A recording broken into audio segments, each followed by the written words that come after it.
విశ్వాసము అనేటువంటి ప్రక్రియ ఆయన లోపలికి తీసుకుంటుంది, ఆయన యొక్క వ్యక్తిత్వాన్ని లోపలికి తీసుకుంటుంది. విశ్వాసం అంటే ఉచితంగా మనం రక్షించబడతాం కనుక విశ్వాసం అంటే దేవుడు ఉన్నాడు అని నమ్మడంగా దయ్యాలు కూడా నమ్ముతాయి దేవుడు ఉన్నాడని. అది కాదు నమ్మడం అంటే. నమ్మడం అంటే దానికి బియాండ్.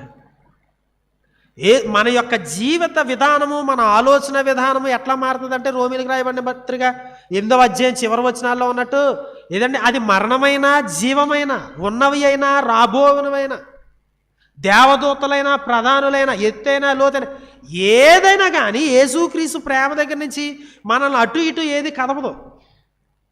నువ్వు ఏ పరిస్థితిలో ఉన్నా ఒకలాగే ఉంటాడు క్రైస్తవుడు.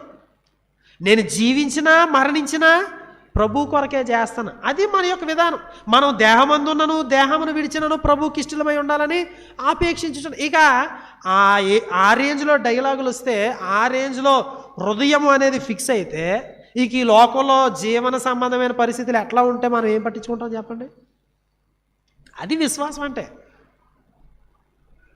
విశ్వాసము అంటే పరసంబంధమైన విషయాలను చూసేది. విశ్వాసం అనగా ఆయన ఆజ్ఞలకు marching to the different number. ఆయన ఏదండి మనము దేవుని యొక్క ఆజ్ఞలకు లోబడి వెళ్తాం. ఈ లోకానికి అది అర్థం కాదు. సో కాబట్టి ఏం చేశారు వాళ్ళు? యేసుక్రీస్తు చెప్పే బోధ వాళ్ళకి అర్థం కాలేదు.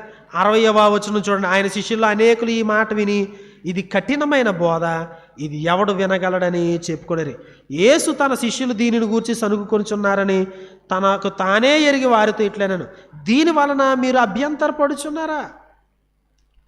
సో స్పిరిచువల్ ఇష్యూస్ని మీరు ఇది చేయకుండా ఏదో రొట్లు పంచుతాడు, చేపలు పంచుతాడు, శుభ్రం ఇచ్చేద్దాం, రాత్రి క్యారేజ్ అట్టుకెళ్ళిపోతే రాత్రి కలిసి వస్తుంది, ఇట్లాగే మీరు ఆలోచన చేస్తున్నారు అనంటే వాళ్ళు చాలామంది ఏం చేశారంటే వెళ్ళిపోయినట్లుగా చూస్తాం. 66వ వచనం. అప్పటి నుండి ఆయన శిష్యులలో అనేకులు వెనుక తీసి మరి ఎన్నడూను ఆయనను వెంబడించలేదు.